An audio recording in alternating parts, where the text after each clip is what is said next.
नमस्ते दोस्तों, स्वागत है आपका द बोर्ड स्टडी में। तो जैसा कि आप जानते हो हमारा 18 चैप्टर चल रहा है। 18B के मैंने कुछ सवाल करवा दिए, उतने सवाल आपके एग्ज़ाम प्रोस्पेक्टिव से इनफ है। इससे आगे के सवाल भले आप मत करिएगा, इन्हीं में से एग्ज़ाम में आ जाएगा। हम 18C एक्सरसाइज स्टार्ट कर रहे हैं यहाँ पर, ठीक है। चलिए, और बच्चे जो सवाल कभी मुझे समय मिलेगा, खैर इस सेशन में तो नहीं मिलने वाला, मैं करवा दूंगा। चलिए देखते हैं 18C एक्सरसाइज का पहला सवाल है। अच्छा, इसमें हम बात करेंगे, अभी हमने किसकी बात की थी, लाइन सेगमेंट की, है ना, मतलब एंगल वगैरह की बात कर रहे थे, डायरेक्शन कोसाइन डायरेक्शन रेशियोज की बेसिक बात की थी। अब हम पर्टिकुलर एक शेप की बात करेंगे जिसे बोला जाता है प्लेन, हिंदी में इसे बोलते हैं समतल, ठीक है। जैसे एक बोर्ड है, 2 डायमेंशनल एक ज्योमेट्रिक शेप होता है प्लेन, उसकी चर्चा करेंगे। धीरे धीरे जो चीज़ आती जाएगी डायरेक्ट बताता जाऊंगा मैं, सवाल आपको समझ में आएगा बराबर, ठीक है। चलिए पहला सवाल 18C एक्सरसाइज अपनी आरवी त्रिपाठी की बुक में ओपन कर लीजिए, रफ रजिस्टर रख लीजिए, कुछ खा पी रहा हो तो खाना पीना बंद कर दीजिए, ठीक है, हेडफोन लगा लीजिए। और ठीक है, find the equation of the plane which cuts, हमें दिया हुआ है कि आप प्लेन की इक्वेशन फाइंड आउट करो। कब? जब हमें उनके इंटरसेप्ट पॉइंट दे रखे हैं कि वो प्लेन एक्स एक्सिस को 2 पर काटता है, वाई एक्सिस को 3 पर इंटरसेप्ट करता है और जेड एक्सिस को 4 पर क्रॉस करता है। तो इस कंडीशन में हमारे पास फॉर्मूला होता है डायरेक्ट इक्वेशन ऑफ प्लेन का। तो हम यहाँ लिख देंगे let the equation of plane माना कि समतल का समीकरण। तो क्या होता है, तो आपको डायरेक्ट याद रखना है इसका general form x upon a plus y upon b plus z upon c equal to 1, ये इसका फॉर्मूला होता है जो कि आपको डायरेक्ट याद रखना है ना। और जहाँ पर एंड हियर ये जो ए बी सी होते हैं, हियर जो ये ए बी सी हमारे इंटरसेप्ट पॉइंट है, जो एक्स एक्सिस पर जो जितने पर काट रहा है वो है, वाई एक्सिस पर जो काट रहा है वो बी, और जेड एक्सिस पर जो काट रहा है वो सी। तो एक्स एक्सिस पर कितना काट रहा है 2, तो मतलब ए की वैल्यू है 2, बी की वैल्यू तो वाई एक्सिस पर 3 काट रहा है तो 3, सी की वैल्यू तो जेड एक्सिस पर 4 काट रहा है तो यहाँ पर 4 आ जाएगा। ए बी सी की वैल्यू कर दे पुट इक्वेशन में, सो लिख देंगे बाय इक्वेशन 1। तो क्या होगा, x के अपोन में आ जाएगा 2 प्लस y के अपोन में 3 प्लस z के अपोन में आ जाएगा 4, है ना, c की जगह 4 बराबर 1। इन सभी का अगर हम एलसीएम लें तो सबका एलसीएम आ जाएगा 12, ठीक है।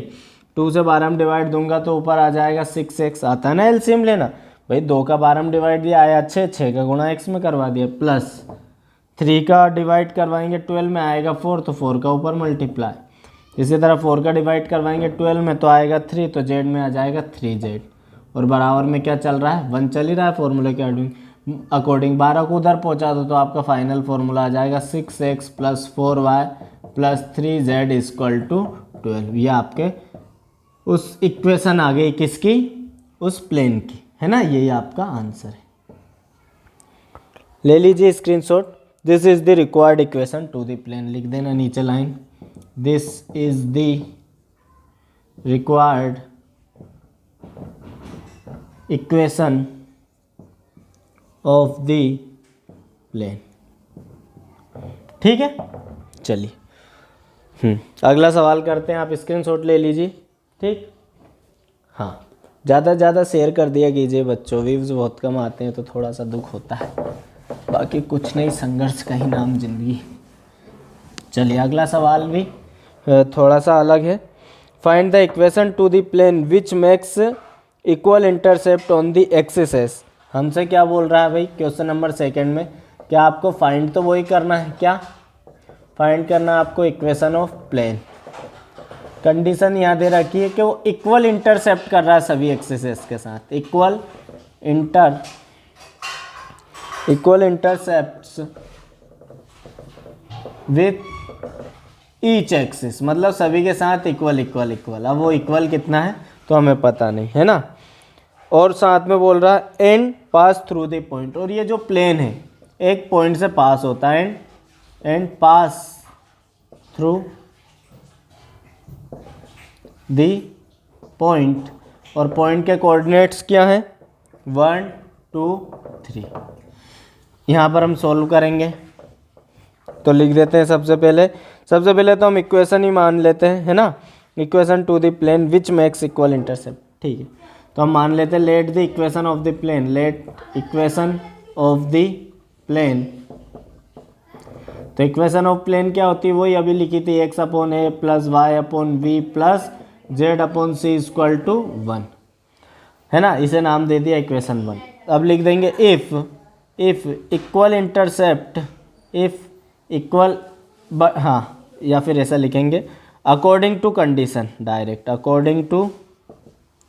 According to condition. कंडीशन क्या बोल रही भाई कि जो ए बी सी होते हैं ना इंटरसेप्ट पॉइंट, ये तीनों इक्वल हैं, बोल रहा है equal intercept with each axis, मतलब ए इक्वल टू बी है और बी इक्वल टू सी, मतलब बी और सी की जगह मैं ए रख देता हूँ। सो बाय इक्वेशन 1, तो बाय इक्वेशन 1 क्या हो जाएगा, एक्स अपॉन ए ही रहने दो, वाई के अपॉन में भी ए कर दो और जेड के अपॉन में भी ए कर दो, बराबर लिख दो 1। ठीक है, थोड़ा सा इसे सोल्व कर दो तो सभी का एलसीएम क्या आ जाएगा बच्चों, ए ही, और ऊपर आ जाएगा x plus y plus z बराबर 1, और फाइनली आपकी इक्वेशन हो जाएगी x plus y plus z equal to a. इसे नाम दे दो इक्वेशन सेकंड। अब इक्वेशन सेकंड में अगर हम ए की वैल्यू ला के रख दें तो हमारी इक्वेशन की, मतलब हमारा प्लेन की इक्वेशन आ जाएगी, इट मीन्स हमारा आंसर आ जाएगा। ये ए एक हमें वेरिएबल मिल रहा है, इसकी वैल्यू चाहिए हमें, तो हमें दिया हुआ है कि ये जो आपका जो प्लेन आ रहा है ये किस पॉइंट से पास होकर जाता है 1 2 3। तो हमेशा याद रखना 3 डायमेंशनल ज्योमेट्री और 2 डायमेंशनल ज्योमेट्री, अगर कोई सा गिवन पॉइंट किसी गिवन शेप पर है तो ये उस शेप की इक्वेशन को सेटिस्फाई करता है। मतलब ये हमें एक तरीके से x की वैल्यू दी जाती है, y की वैल्यू दी जाती है और z की वैल्यू दी जाती है ना। धीरे धीरे समझने लग जाओगे, फील आने लग जाएगा। सो लिख देंगे if plane passing through 1 2 and 3, then अगर ये इससे पास हो रहा है तो हमारे प्लेन को सेटिस्फाई करेगा। तो x की जगह कितना रख दूंगा मैं 1, y की जगह रख दूंगा 2 और z की जगह रख दूंगा 3। तो ये हो जाएगा बाय इक्वेशन 2 x की जगह आ जाएगा 1 प्लस y की जगह आ जाएगा 2 प्लस z की जगह आ जाएगा 3 बराबर हो जाएगा a, और इस तरह a की वैल्यू क्या आ जाएगी 6। अब इस a की वैल्यू को इक्वेशन 2 में रख दो, again by equation 2, by equation 2। तो आपका फॉर्मूला पूरा इक्वेशन कंप्लीट हो गई, x plus y plus z बराबर 6। यही आपका आंसर है, यही हमसे पूछा था। ठीक है, ले लीजिए स्क्रीनशॉट फटाक से।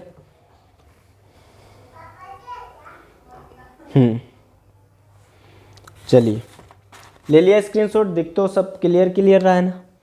चलिए ठीक है, बहुत बढ़िया। अगला सवाल हमें दिया हुआ है,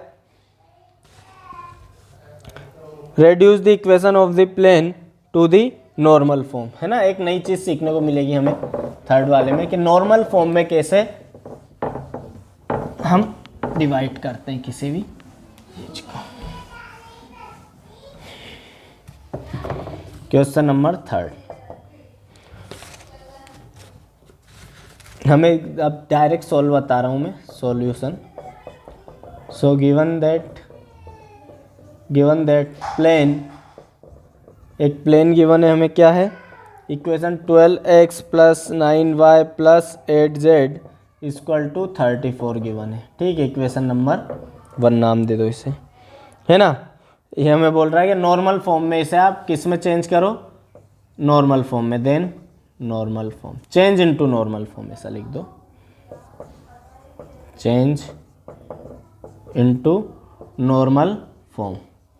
नॉर्मल फॉर्म में चेंज करने के लिए क्या करना है हमें, तो नॉर्मल फॉर्म में चेंज करने के लिए सबसे पहले एक हमें चीज़ फाइंड आउट करनी है, वी हैव डिवाइडेड वाई। इस पूरी इक्वेशन को हम किससे डिवाइड करवाएंगे, सो लिख देंगे हमें इक्वेशन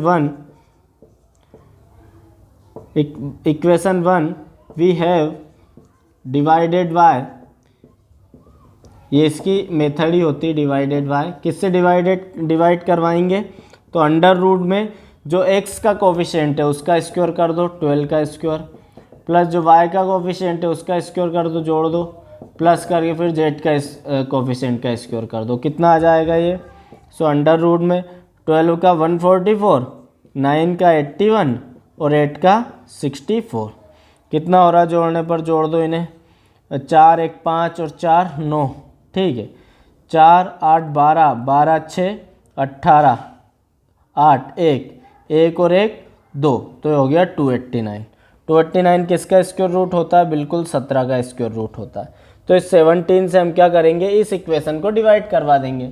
सो बाय इक्वेशन 1, ये इसकी मेथड ही है ना।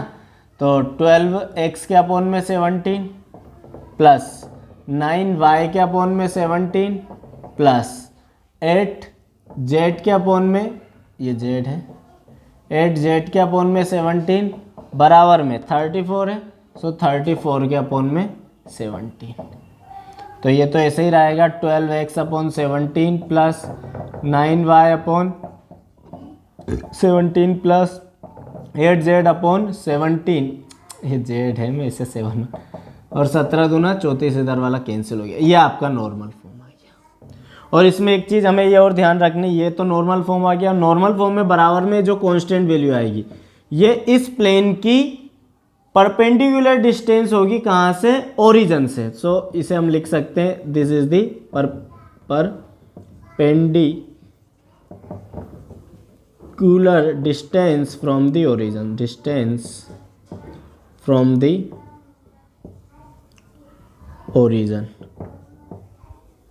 ओरिजिन, ठीक है। मतलब मूल बिंदु से लंबवत दूरी, मूल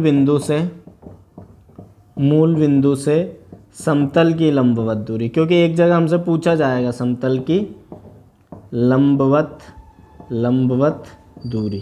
तो मतलब अगर आपसे किसी समतल की लंबवत दूरी पूछी जा रही है मूल बिंदु से या ओरिजिन से, तो आप उसे नॉर्मल फॉर्म में चेंज करो, बराबर में जो भी चीज़ आएगी वो आपकी डिस्टेंस होगी ओरिजिन से, ठीक है।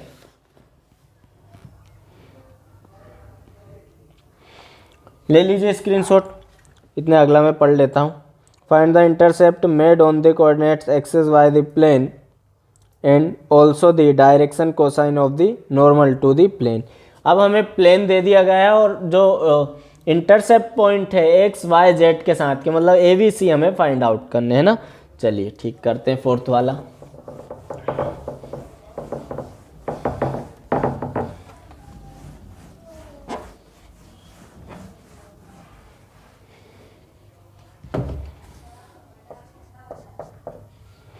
फोर्थ वाला डायरेक्ट सॉल्व करेंगे। हमें क्या गिवन है, गिवन दैट प्लेन में क्या गिवन है हमें, 2x + y - 2z = 3, ये हमें प्लेन गिवन है। हमसे बोला जा रहा है कि इसके आप वो जो इंटरसेक्ट पॉइंट है एक्स एक्सिस, वाई एक्सिस और जेड एक्सिस पर, वो फाइंड आउट करो। तो देखो बच्चों, हमारा नॉर्मल फॉर्म, इसका जनरल फॉर्म क्या होता है, एक general form of plane, general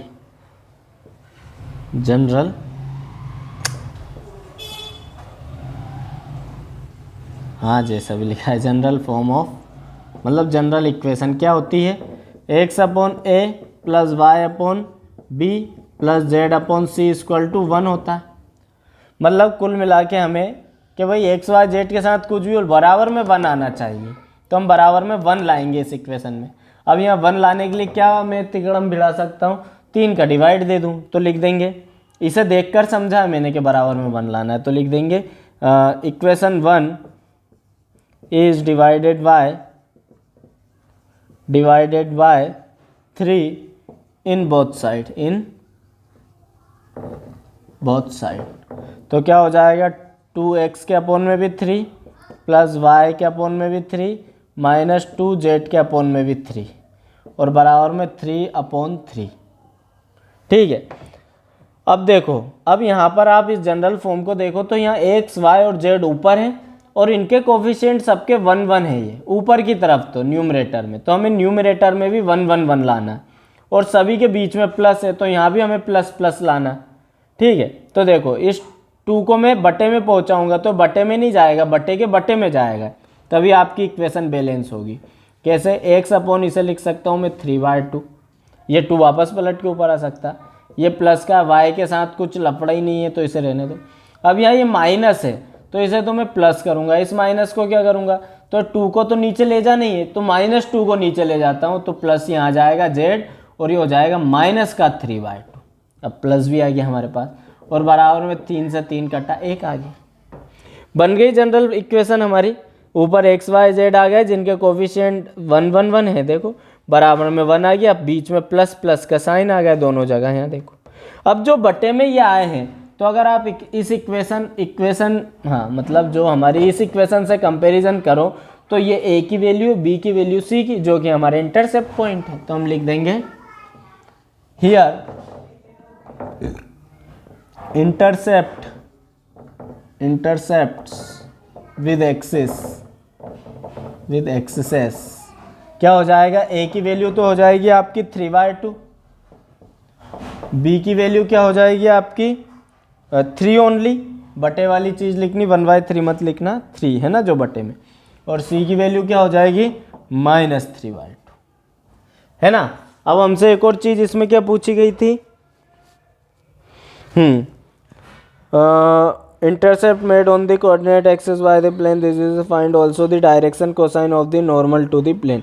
direction cosines और पूछे जा रहे हैं हमसे, तो अब डायरेक्शन कोसाइन कुछ नहीं, इन जो इंटरसेप्ट पॉइंट है इनको पलट दो, इनका इन्वर्स कर दो, है ना, इन्वर्ट कर दो इनको, देन यहाँ लिख देंगे then direction cosines of the plane, इन्हें पलट दो, या ऐसे ना समझो तो जो हमारी नॉर्मल ये इक्वेशन आ गई थी ना, ये वाली इक्वेशन, इस इक्वेशन में, चलो आप तो ऐसे ही ध्यान रखो, इन इक्वेशन में जो x के बगल का कोफिशिएंट है वो आपका पहला डायरेक्शन कोसाइन है, चलो आप तो ऐसे याद रखो, इनको ही पलट दो, तो आपका पहला डायरेक्शन कोसाइन क्या हो जाएगा 2/3 हो जाएगा, दूसरा क्या हो जाएगा, अच्छा इन्हें एल एम एन से प्रदर्शित कर दो, एल बराबर हो जाएगा 2/3, m बराबर हो जाएगा 3 को पलटूंगा तो 1/3, और n बराबर हो जाएगा -3/2 का -2/3, साइन वैसा का वैसा रहेगा, ये आपका आंसर आ गया।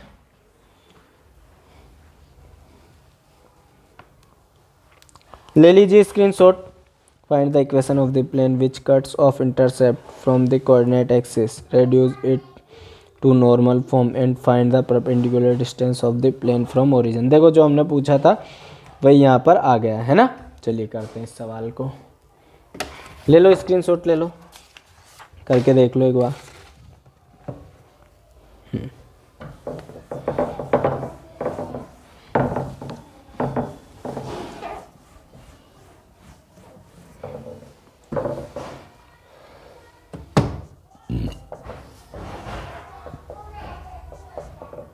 इक्वेशन नंबर 5, सॉल्यूशन नंबर 5, हमसे बोला जा रहा है कि आप इक्वेशन फाइंड आउट करो, है ना। हियर मतलब वही लिख लेते हैं सॉल्व, सो हम लिख लेते हैं let the equation of plane, माना कि प्लेन की इक्वेशन आपकी क्या है, यह है x/a plus y/v plus z/c बराबर 1 बाई इक्वेशन 1। देन हियर हमें वैल्यू दे रखी है ABC की, इंटरसेप्ट पॉइंट है x एक्सिस के साथ, y एक्सिस के साथ, z एक्सिस के साथ। सो A की वैल्यू हमें गिवन है 6, B की वैल्यू गिवन है हमें 3 और C की वैल्यू हमें गिवन है -4, है ना। पहले हम इतना करते हैं फिर आगे सवाल करते जाएंगे, पहले इक्वेशन फाइंड आउट करते हैं, देन बाय इक्वेशन 1, तो क्या हो जाएगा x/a की जगह 6 प्लस y/b की जगह 3 प्लस z/c की जगह -4 इक्वल टू हो जाएगा 1।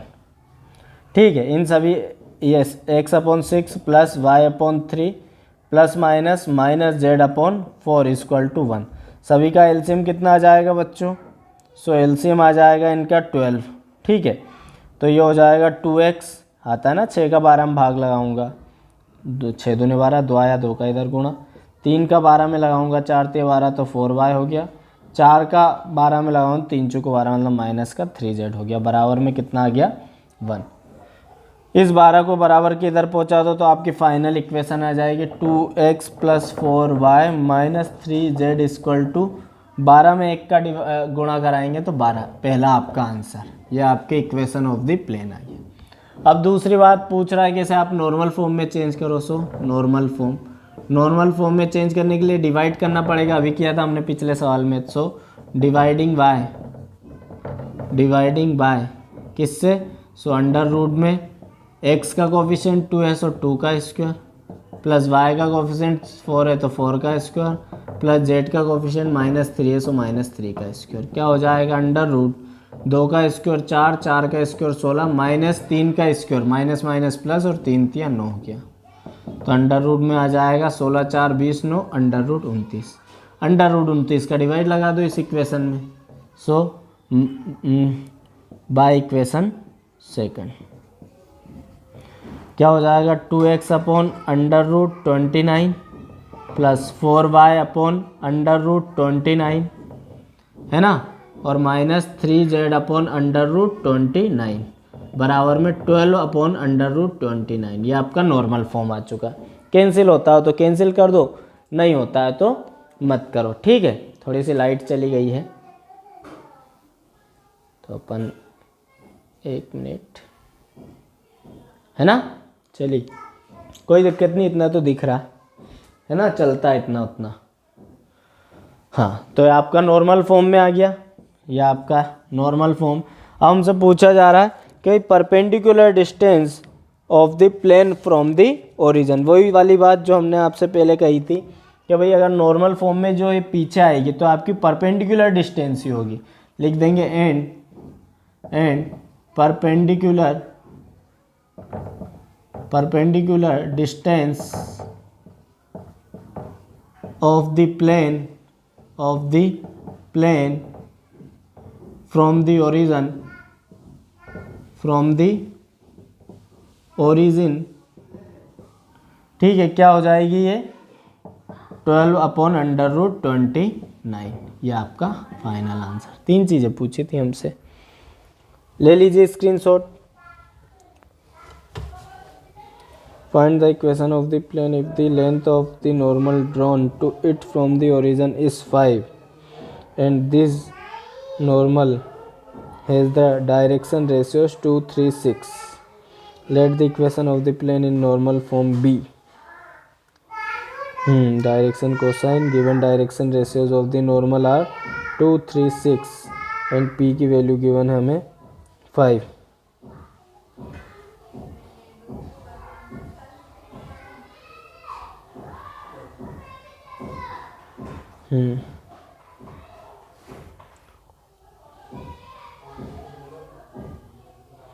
ठीक है, अगले सवाल से हमें एक नई चीज़ सीखने को मिलेगी वापस।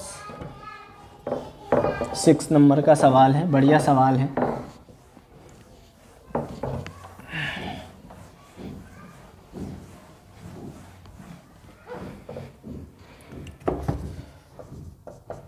सिक्स नंबर का सवाल हमसे बोल रहा है भाई क्या आप प्लेन की equation of the plane find out करो, है ना। जबकि हमने क्या गिवन है, क्या गिवन है, तो आपको गिवन है वही परपेंडिकुलर डिस्टेंस, पूरी नहीं लिखूंगा, परपेंडिकुलर डिस्टेंस जिसे हम जनरली p से रिप्रेजेंट करेंगे। कितनी गिवन है आपको? 5। अब 5 यूनिट जो भी है ना। And direction ratios of the plane, और प्लेन के डायरेक्शन रेशियोज क्या गिवन है हमें? तो डायरेक्शन रेशियोज गिवन है प्लेन के 2 3 एंड 6। ये डायरेक्शन रेशियोज है ना। तो हमें एक नई इक्वेशन याद रखनी है। यहाँ पर हम लिख देंगे if L M and N direction cosine, ये डायरेक्शन रेशियो और ये डायरेक्शन कोसाइन है, ध्यान रखना, ये ABC की वैल्यू है और ये हम ये मान रहे हैं। If LM and N are direction cosines of the plane then equation of the plane. हम क्या बोल रहे हैं कि अगर LMN डायरेक्शन कोसाइन हो प्लेन के तो उस प्लेन की इक्वेशन क्या होगी? तो याद रख लिए LX plus my plus NZ equal to P, और जहाँ पर P क्या है तो ये P आपकी परपेंडिकुलर डिस्टेंस ही। लेकिन बच्चों हमें यहाँ डायरेक्शन कोसाइन गिवन नहीं है, हमें डायरेक्शन रेशियो गिवन है।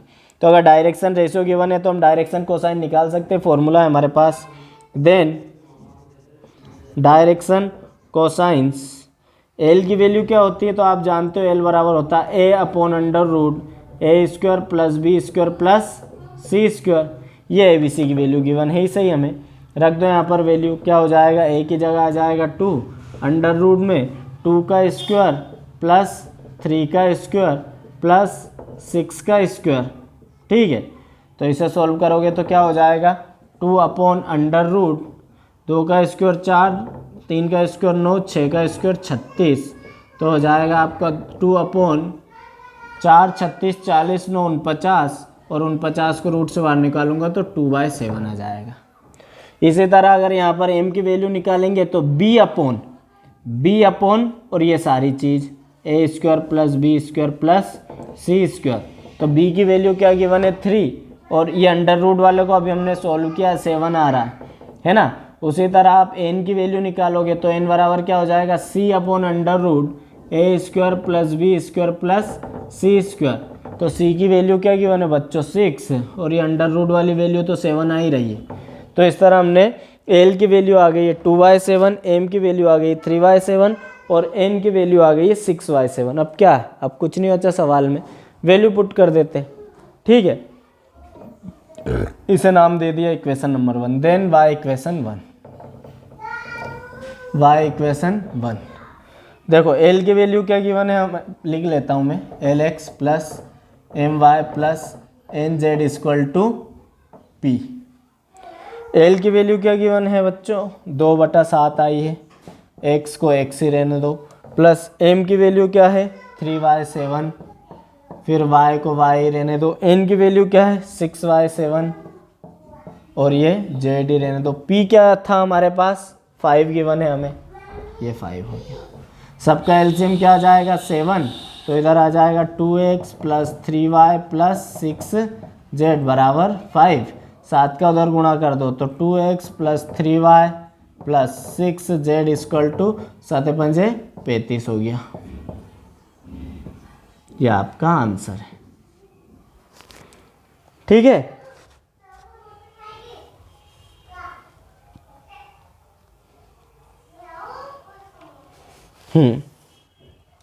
ले लीजिए screenshot. 2x plus 3y plus 6z equal to 35। Find the distance of the origin from the plane.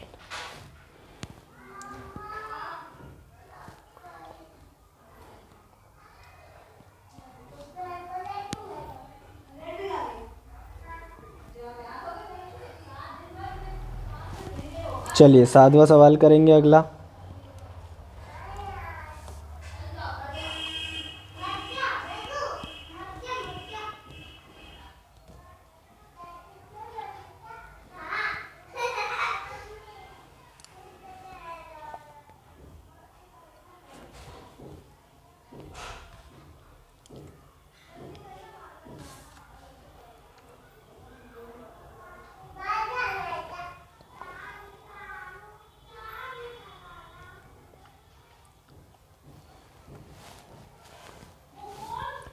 चलिए ठीक,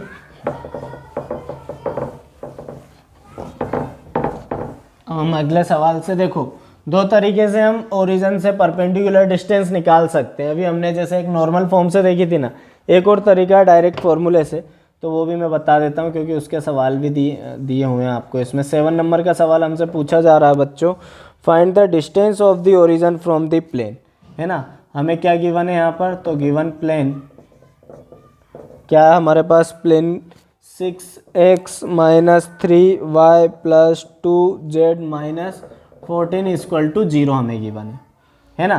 और हमसे बोल रहा है कि इसके डिस्टेंस कहाँ से फाइंड आउट करो, find the distance from the origin. Find distance from the origin. Origin क्या होता है आपका 0 0 0, ठीक है। तो हमें वहाँ से वैल्यू फाइंड आउट करनी है। तो इसका डायरेक्ट फॉर्मूला होता है आपका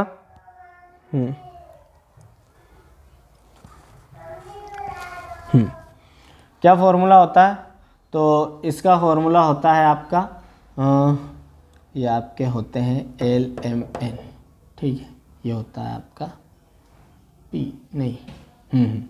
इसका डायरेक्ट फॉर्मूला आपको याद रखना है डिस्टेंस का, है ना। जैसे अगर इसे हम O नाम दे देते हैं, चलो ठीक, कुछ भी नाम मत दो, डिस्टेंस का फॉर्मूला डायरेक्ट याद रखो कि आपकी जो ये इक्वेशन है, ये जो इक्वेशन है इसमें 6 ऐसा का ऐसा ही, एक्स की जगह जिस भी पॉइंट से हमें फाइंड आउट करनी, जैसे यहाँ ओरिजिन से दी हुई है ना, समझना, यहाँ ओरिजिन से दी हुई तो एक्स वाई जेड की वैल्यू क्या गिवन है 0 0 0, तो यहाँ रखते जाओ इसमें लाइन से और कुछ मत करो मोड के अंदर।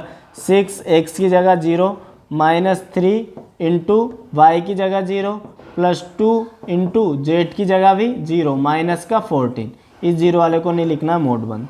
रूट में क्या करना है हमें, तो अब रूट में अब दूसरी चीज़ याद रखनी है आपको कि इन सभी के कोफिशिएंट का स्क्वायर करके सम कर दो, तो x का कोफिशिएंट 6 है तो 6 का स्क्वायर प्लस y का कोफिशिएंट -3 है तो -3 का स्क्वायर, z का कोफिशिएंट 2 है तो 2 का स्क्वायर। अब ये विदाउट वेरिएबल वाली चीज़ नहीं लेनी हमें, ये 2 का स्क्वायर हो गया, इसे सॉल्व कर दो तो देखो 6 का 0 में होगा तो 0, -3 का 0 में तो 0, 2 का 0 में तो 0 और माइनस का 14 अपॉन में रूट में देखो 6 का स्क्वायर 36, 3 का स्क्वायर +9, 2 का स्क्वायर 5। फाइनली इधर देखो मोड में ऊपर तो बचेगा माइनस का 14 और रूट में आ जाएगा 36 4 40 और 9 49, ठीक है, बराबर में। मोड से वैल्यू हमेशा पॉजिटिव बाहर आती है इसलिए माइनस हट जाएगा। 49 का स्क्वायर रूट क्या होता है 7, 7 से 2 टाइम काट दो तो 2 यूनिट, यूनिट जरूर लिख देना, वही मीटर सेंटीमीटर तुम अपने हिसाब से। तो ये वो मेथड है कि अगर जैसे हम मान लो और कोई सा पॉइंट गिवन होता है, यहाँ पर 0 0 की जगह कुछ और दे देते, मान लो ये पॉइंट दे देते 1 2 3 से फाइंड आउट करो, तो फिर क्या करना था, तो एक्स वाई जेड की जगह यहाँ भी 0 रखे, वहाँ 1 2 3 रख देते। जैसे सेम सवाल आप लोगों से पूछा गया है इसमें, क्वेश्चन नंबर 9 आपसे पूछा गया, क्वेश्चन नंबर 9 सेम है ना। क्वेश्चन नंबर 9 हमसे क्या पूछा गया है, यही पूछा गया है 9 में कि आप है ना ओरिजिन से ना निकाल कर उन्होंने एक पॉइंट दे दिया 2 5 7 से फाइंड आउट करो, किस प्लेन की फाइंड आउट करो डिस्टेंस, तो 6x - 6y + 3z = 11 की। अब इसमें ये जरूर कर लेना आप, इस 11 को इधर ले आना, 6x - 6y + 3z माइनस का 11 बराबर 0, इस फॉर्म में आनी चाहिए इक्वेशन। अब क्या करेंगे, तो कुछ नहीं करेंगे, एक्स वाई जेड की जगह जैसे यहाँ 0 0 रख रहे थे क्योंकि 0 0 से फाइंड आउट करना था, यहाँ एक्स वाई जेड की जगह x की जगह 2 लिख देना, 5 की जगह y की जगह 5 लिख देना, z की जगह 7 लिख देना और बटे में इनका स्क्वायर करके और सम करा देना। सेम यही मेथड हो जाएगी। तो इस लिहाज से आप देखो 8वां भी सेम है, 8वां 7वें जैसे ही है तो आप करोगे, ठीक है। 9वां हमने बता ही दिया और 9वें के जैसे ही आपका है 10वां, तो 7वां 8वां 9वां और 10वां ये आप लोग करोगे ये सवाल, ठीक है।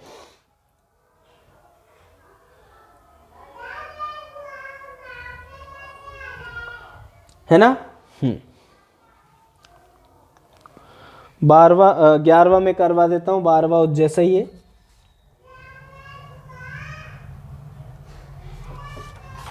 और उसके बाद हम नहीं करेंगे, बस इसमें 12 सवाल ही करेंगे हम, है ना।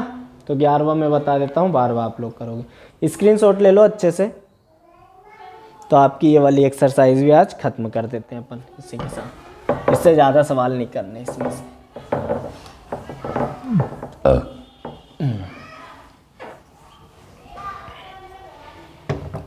11वें नंबर का एक सवाल देख लो आप लोग। Find the distance between parallel planes, है ना, 2 पैरेलल प्लेन है, इनके बीच की डिस्टेंस फाइंड आउट करनी है। तो हम लिख देंगे given planes, solve given planes. क्या क्या गिवन है हमें, पहला 2x - y + 3z -4 = 0, ठीक है। और दूसरा प्लेन गिवन है, प्लेन 1 एंड प्लेन सेकंड भी है, अच्छे से देख लेना, 12वां सेम है आप लोग करोगे, -3y + 9z -13 = 0, ये सेकंड वाला प्लेन है ना। अब हमसे पूछ रहा है भाई वो क्या फाइंड आउट करो दोनों के बीच की परपेंडिकुलर डिस्टेंस। तो हम क्या करेंगे, इस प्लेन 1 से तो कोऑर्डिनेट्स निकालेंगे, कैसे, तो लिख देंगे इफ़ x = 0 मन से मान लिया मैंने एंड y = 0, तो जब x की जगह 0 रखूँगा और y की जगह 0 रखूँगा प्लेन 1 में, तो देखना by plane 1, plane 1 means equation 1 है ना, ये वाला।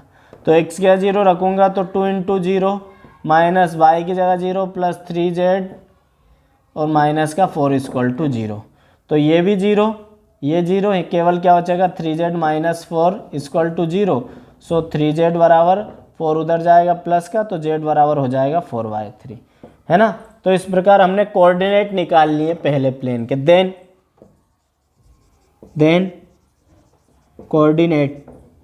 कोऑर्डिनेट्स क्या हो जाएंगे, तो x की जगह 0 रखा था, y की जगह 0 रखा था, तो z की जगह आ गया 4y3। तो हमने इस प्लेन पर कहीं पर भी एक कोऑर्डिनेट हमने फाइंड आउट कर लिया 0 0 4y3। अब सेम है, अब आपको ये वो पॉइंट गिवन है और आपका ये सेकंड वाला प्लेन गिवन है, तो पिछले सवाल जैसे कर दो इन्हें। देन डिस्टेंस बिटवीन देम क्या होगी, तो x की वैल्यू है 0, y की है 0 और z की 4y3 और सेकंड वाले प्लेन से हमें फाइंड आउट करनी है। तो देखो सेकंड वाला प्लेन का यूज़ करेंगे बाय प्लेन सेकंड।